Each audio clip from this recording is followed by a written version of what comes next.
پھینک دیا اور پانی کا چشمہ نظر آ گیا، اور پانی بھی اتنا میٹھا کہ روایت میں آتا ہے کہ آپ کے ساتھیوں نے اس سے پہلے کبھی اتنا اچھا پانی پیا ہی نہیں تھا۔ کہا اب جتنا لینا ہے، جتنا پینا ہے، جتنا پلانا ہے یہاں سے لے لو۔ یہ منظر وہ پادری گرجا گھر میں بیٹھ کر دیکھ رہا تھا۔ جب دیکھا کہ وہ پتھر بھی ہٹ چکا ہے اور ہٹانے والا ایک نورانی چہرے والا ہے، تو وہ دوڑ کر آیا۔ کیا آپ پیغمبر ہیں؟ علی مرتضیٰ سے پوچھا۔ نبی ہیں؟ کہا نہیں۔ کیا آپ فرشتہ ہیں؟ کہا نہیں۔ پھر آپ ہیں کون؟ کہا میں پیغمبر نہیں ہوں، پیغمبر کا داماد ہوں، رسول اعظم کا داماد ہوں۔ اس پادری نے کہا کہ بس اسی دن کا مجھے انتظار تھا، کیونکہ ہماری کتابوں میں یہ لکھا ہوا ہے کہ یہاں پر پانی کا چشمہ ہے اور اس پتھر کو یا تو پیغمبر ہٹائے گا یا پیغمبر کا داماد ہٹائے گا۔ اور پھر اس پادری نے کہا اسی دن کا انتظار تھا کہ جو آئے گا یہاں پہ پتھر کو ہٹانے کے لیے وہ پتھر ہٹا دے گا تو اسی دن میری قسمت بھی بدل جائے گی، اب مجھے بھی کلمہ پڑھاؤ، اسلام میں داخل کر لو۔ یہ علی مرتضیٰ کی ایک کرامت کہ ایسا پادری۔ علی مرتضیٰ نے کہا کہ یہ بتاؤ تم پادری ہو، گرجا گھر سنبھالتے ہو، بھائی تمہاری پوری ذمہ داری ہے، تم ابھی تک مسلمان نہیں ہوئے، اچانک مسلمان کیسے ہو گئے؟ اس نے کہا ہماری کتابوں میں باقاعدہ لکھا ہوا ہے کہ یہ گرجا گھر اسی دن فتح ہوگا جس دن یہ پتھر یہاں سے ہٹے گا، اور ہٹانے والا جو ہوگا اسی کے ہاتھ پر گرجا گھر کا پادری مسلمان بنے گا۔ وہ کہتا ہے کہ میں انتظار کر رہا تھا کہ جب کتاب میں لکھا ہے تو غلط نہیں ہوگا، کوئی نہ کوئی کبھی نہ کبھی آئے گا، پتھر کو ہٹائے گا، پانی یہاں سے نکلے گا اور اسی کے ہاتھ پر مجھے کلمہ پڑھ کے مسلمان ہونا ہے۔ علی مرتضیٰ نے اللہ کا شکر ادا کیا کہ میرے مولا قرآن سے پہلے کی کتابوں میں میرا تذکرہ موجود ہے۔ یقیناً علی مرتضیٰ اہل بیت میں کیوں ہیں؟ چچا زاد بھائی ہیں بھائی، اور بھی چچا زاد بھائی تھے۔ رسول اعظم نے اپنے چچاؤں کو اہل بیت میں شمار نہیں کیا، سوچنے کی بات ہے، اپنے چچاؤں کو نہیں شمار کیا، لیکن چچا زاد بھائی صرف علی کو کہا یہ میری اہل بیت ہے۔ کیوں کہا؟ کیونکہ علی کا مقام ہی ویسا ہے رسول اعظم کے نزدیک، اور سب سے بڑی خصوصیت علی مرتضیٰ کی یہ ہے کہ آپ رسول اعظم کی گود میں پرورش پائے ہیں۔ یہ ہے اہل بیت کا مقام، یہ ہے اہل بیت کا مقام، یہ ہے علی مرتضیٰ، فاطمۃ الزہرا، حسنین کریمین کا مقام۔ اور آپ کو بتاؤں ان اہل بیت اور اہل بیت کی اولاد کا مقام کیا ہوتا ہے؟ بغداد کی سرزمین چلو، وہاں سے پتہ کرتے ہیں کہ ان سیدوں کا مقام کیا ہے، ان اہل بیت کا مقام کیا ہے۔ بغداد کے جو خلیفہ تھے ان کے خادموں میں ایک صاحب تھے جن کا نام جنید تھا، اور وہ اتنے بڑے بہادر تھے، اتنے بڑے بہادر تھے کہ پوری دنیا میں ان کا ڈنکا بجتا تھا، ان کے مقابلے میں کبھی کوئی نہیں کھڑا ہوتا تھا۔ جب دنگل کے لیے وہ میدان میں نکل جاتے تو کوئی مقابلے میں نہیں آتا تھا۔ ایک دن ایسا ہوا کہ ایک دبلا پتلا بھیک مانگنے والا انسان دروازہ کھٹکھٹایا، درباریوں نے دیکھا، کہا جنید کہاں ہے جو اپنے آپ کو بڑا پہلوان کہتا ہے؟ بلاؤ، میں اس سے مقابلہ کروں گا۔ ہم سب ہنسنے لگے کہ جنید کے مقابلے میں اچھے اچھے پہلوان نہیں آتے ہیں، یہ بیچارہ مانگنے والا ہے، دبلا پتلا ہے، یہ کہاں سے آ کے کھڑا ہو گیا جنید کے مقابلے میں؟ یہ کیسے مقابلہ کرے گا؟ لوگوں نے سمجھانا چاہا، بھائی سمجھ جا،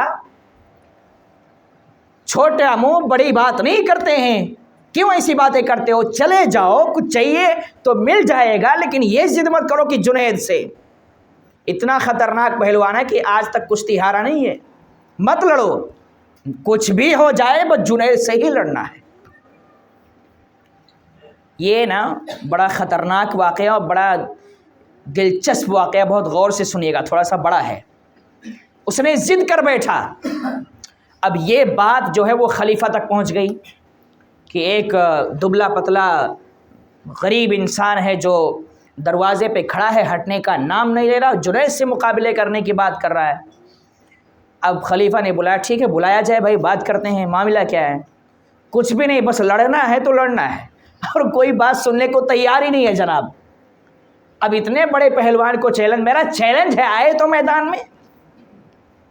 بہرحال کئی دنوں تک ان کو سمجھاتے رہے لیکن وہ بیچارے ماننے کو تیار نہیں ہیں۔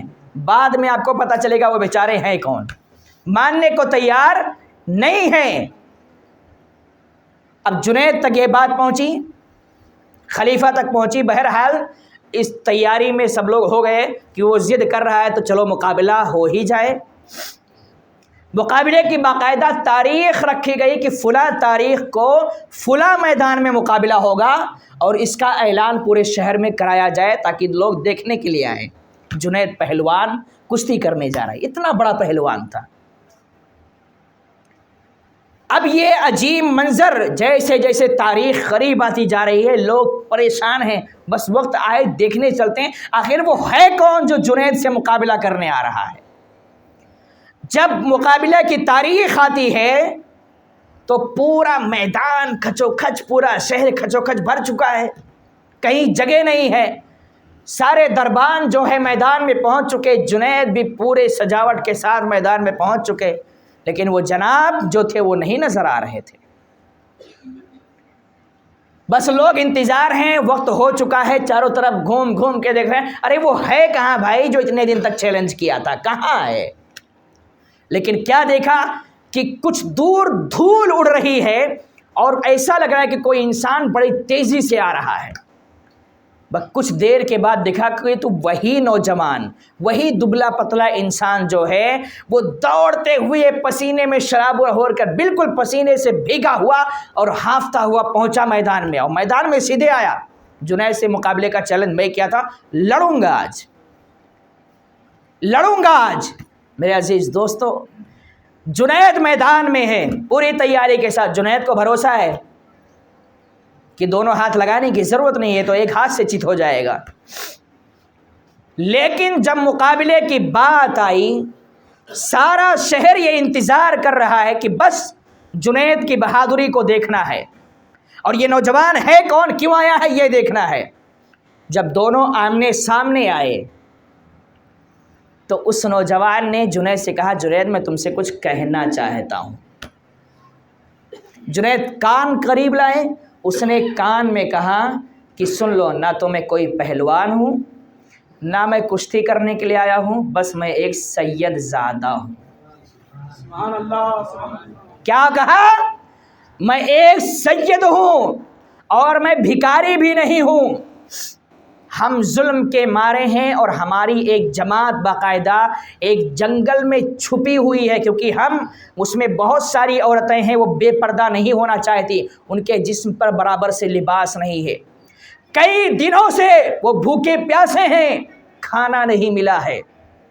میں روزانہ صبح یہ کہہ کر نکلتا ہوں کہ شام کو آؤں گا تو کھانے پینے کا انتظام کر کے آؤں گا، لیکن جب جاتا ہوں تو خالی ہاتھ لوٹ کے جاتا ہوں، اس لیے کہ سید ہوں، دل کو گوارا نہیں کہ کسی کے دروازے پر جا کر بھیک مانگوں۔ جنید میں نے چیلنج اس لیے کیا تاکہ تم سمجھ جاؤ میرا مقصد کیا ہے۔ مقصد کیا تھا آگے سنیے گا۔ جنید نے کہا ٹھیک ہے۔ جب جنید نے سنا یہ سید زیادہ ہے تو جنید کے ہاتھ پیر کانپنے لگے، کیونکہ وہ سچے عاشق رسول تھے، وہ سیدوں سے بڑا پیار کرتے تھے۔ کہا کہ اب اس کو ہاتھ تو لگا نہیں سکتا، ان سے مقابلہ تو کر نہیں سکتا، لیکن اگر ڈائریکٹ انکار کر دوں گا تو پوری قوم میں جو میرا ڈنکا بج رہا ہے کہ اتنا بڑا پہلوان ہے، وہ کیا کہیں گے، لوگ مجھ پہ ملامت کریں گے۔ کہا ٹھیک ہے چلو مقابلہ کریں گے۔ مقابلہ شروع ہوا، جنید مقابلہ کر رہے ہیں، نوجوان مقابلہ کر رہا ہے۔ اللہ اللہ، کتنا حسین منظر ہے۔ جنید نے پہلے تو اپنی بہادری دکھائی، جان بوجھ کے سب کچھ کر رہے ہیں، ایسا نہیں کہ یہ کمزور ہے، اپنی بہادری دکھائی تاکہ لوگوں کو لگے کہ جنید کمزور نہیں پڑا ہے۔ پہلے اپنی بہادری دکھائی، اب لوگوں میں تالیاں بجنے لگی، واہ واہ واہ واہ جنید تمہاری بہادری کو سلام۔ یہ سب ہو رہا ہے، اتنے میں لوگ کیا دیکھ رہے ہیں کہ جنید نیچے ہیں اور وہ سید زیادہ سینے پہ بیٹھا ہوا ہے۔ وہ سید زیادہ جو بالکل لاغر تھا، کمزور تھا، جنید کو چت کر دیا، جنید زمین پہ پڑے ہوئے ہیں، سارا میدان خاموش ہو گیا کہ یہ کیسے ہو گیا کہ آج تک جنید کو کسی نے پٹکا نہیں، یہ اتنا کمزور انسان کیسے پٹک دیا؟ ابھی کسی کو نہیں پتا کہ یہ سید زادہ ہیں، صرف جنید کو پتا ہے۔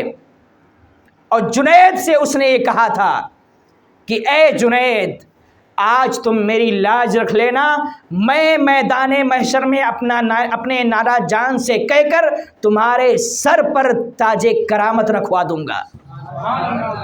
آج تم شکست کھا لینا، دنیا تمہیں ملامت کرے گی ٹھیک ہے، لیکن قیامت کے دن جو تمہیں تاج شاہی عطا کرواؤں گا وہ دنیا دیکھتی رہ جائے گی۔ جنید نے کہا ٹھیک ہے سید زادے، جب تم سید ہو تو میری کوئی اوقات نہیں ہے کہ تم سے مقابلہ کروں۔ جنید جان بوجھ کے لیٹ جاتے ہیں اور وہ سید زادے سینے پہ بیٹھ جاتے ہیں۔ جب سید زادے سینے پہ بیٹھ گئے تو لوگوں نے دیکھا کچھ دیر تو خاموش رہے، بعد میں واہ رے نوجوان واہ، واہ رے نوجوان واہ، آج تک جنید کو کوئی پٹک نہیں پایا، تو اتنا بڑا پہلوان کہ جنید کو پٹک دیا۔ اب انعام و اکرام کی اتنی بارش ہوئی، اتنی بارش ہوئی، اتنی بارش ہوئی کہ جو سید زادے یہ کہہ رہے تھے کہ کھانے پینے کا انتظام نہیں ہے، وہ سب سے بڑے امیر بن جاتے ہیں۔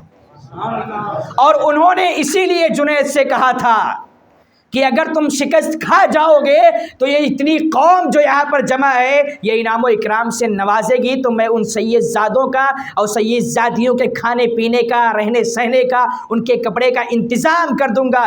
جنید نے کہا اگر یہ ضرورت میری ذات سے پوری ہو جاتی ہے تو اس سے بڑی خوش نصیبی میرے لیے اور کوئی نہیں ہو سکتی ہے۔ جنید ہار گئے، یہاں تک کہ لوگ جنید سے اتنا ناراض ہوئے کہ جنید بیچارے میدان میں پڑے ہیں، لوگ اپنے گھروں کو، ان کو کوئی اٹھانے والا بھی نہیں ہے۔ اتنا بڑا پہلوان کی ڈنکا بج رہا ہے، کوئی اٹھانے والا نہیں ہے۔ اب جب سب چلے گئے تو یہ بیچارے خود اٹھ کے اپنے گھر جاتے ہیں اور چپ چاپ لیٹ جاتے ہیں۔ کیوں؟ کیونکہ لوگ ملامت کر رہے تھے، تانے مار رہے تھے۔ انہوں نے سب برداشت کیا کہ سید زادوں کی مدد کرنا ہے، کچھ بھی ہو جائے دنیا میں، کتنے لوگ تانے مارے، سب ہم برداشت کرنے کو تیار ہیں۔ لیکن قسمت کا ستارہ چمک اٹھا تھا۔ رات کو سویا اسی ٹینشن میں کہ صبح اٹھوں گا تو لوگ کیا کہیں گے، لوگ کیا کہیں گے۔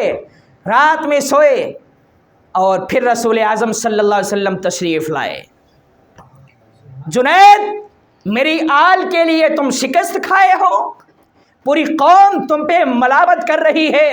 میری آل نے تو وعدہ کیا تھا کہ قیامت میں بدلہ دلواؤں گا، لیکن میں دیر نہیں کروں گا، میں آج ہی تمہیں بدلہ دینے کے لیے آ گیا ہوں۔ رسول اعظم صلی اللہ علیہ وسلم جس تاج کرامت کی تاج کی بات ہوئی تھی، وہ تاج لے کے حاضر ہوتے ہیں اور جنید کو وہ تاج پہناتے ہیں باقاعدہ۔ خواب میں سب کچھ ہو رہا ہے، لیکن جب جنید صبح اٹھے تو وہ تاج واقعی آپ کے سر پہ موجود تھا اور چہرے سے اتنا نور برس رہا تھا کہ جو لوگ آپ کو ملامت کر رہے تھے وہ آپ سے ملنے کے لیے آ رہے، استقبال کے لیے آ رہے ہیں کہ جنید یہ تاج کرامت کہاں سے آیا؟ تمہارے چہرے پر کبھی اتنا نور نہیں تھا، آج اتنا نور کہاں سے آیا؟ جب جنید نے یہ واقعہ بیان کیا تو لوگ آپ کے قدموں کو چومنا شروع کر دیتے ہیں کہ اے جنید، تم اتنے بڑے عاشق رسول ہو کہ ایک سید کے لیے تم اتنی ملامت کو برداشت کرنے کے لیے تیار ہو گئے کہ اتنے بڑے بہادر ہونے کے بعد خود چت ہو جاتے ہو، سید کو اپنے سینے میں بٹھا لیتے ہو۔ کہا مقصد یہ تھا کہ جب اس سید زادے نے کہا کہ ہم کئی دنوں سے بھوکے پیاسے ہیں، ہمارے گھر کی عورتیں بھوکی پیاسی ہیں، ان کے لیے لباس نہیں ہیں، تو میرا دل تڑپ اٹھا تھا۔ میرے پاس اس وقت کچھ نہیں تھا کہ میں دے سکوں، لیکن یہ طریقہ مجھے سمجھ میں آیا کہ اگر میں ایسا کروں گا تو یہ مال و مال ہو جائیں گے اور ساری ضرورتیں پوری ہو جائیں گی۔ تو میں نے سوچا کچھ نہیں ہے تو طریقہ یہی اختیار کروں کہ ان کے پاس اتنا مال آ جائے کہ کسی کے دروازے پر جانے کی ضرورت ہی نہ آئے۔